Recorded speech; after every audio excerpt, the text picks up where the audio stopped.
আজকে আমি করব ঝিঙা আলু দিয়ে চিংড়ি মাছের চড়চড়ে। তো চলো পুরো ভিডিওটা প্রথম থেকে শেষ পর্যন্ত দেখতে থাকো। চিংড়ি মাছগুলো ভাইজি নিয়েছি, টমেটো কেটে নিয়েছি, ঝিঙা আলুগুলো লম্বা লম্বা করে কেটে নিয়েছি, আর পেঁয়াজ কুচি লঙ্কা কুচি করে নিয়েছি। কড়াইয়ে তেল দিয়ে জিরা ফোড়ন দিয়ে পেঁয়াজগুলো ভাজি নেব। পেঁয়াজগুলো ভাজা হয়ে গেলে টমেটোটা দিয়ে দেবো, দিয়ে আলু কাটা আর ঝিঙা কাটাগুলো দিয়ে দেবো, দিয়ে নুন হলুদ দিয়ে একটু সিদ্ধ করতে দিয়ে দেবো।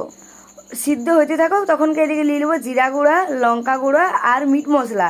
এগুলো জল দিয়ে একটু গুলিয়ে মশলাটা দিয়ে একটু লাড়ি ঝেড়ে ঢাকা দিয়ে দেবো। আলুগুলো সিদ্ধ হয়ে গেছে, এবারে সরিষা বাটাটা দিয়ে দেবো।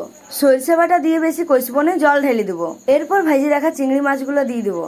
জল মরে গেছে, এবারে একটু রেখে লাড়ি চেড়ে নামাই দেবো। এগুলো কিন্তু আমাদের নদীর দেশি চিংড়ি ছিল।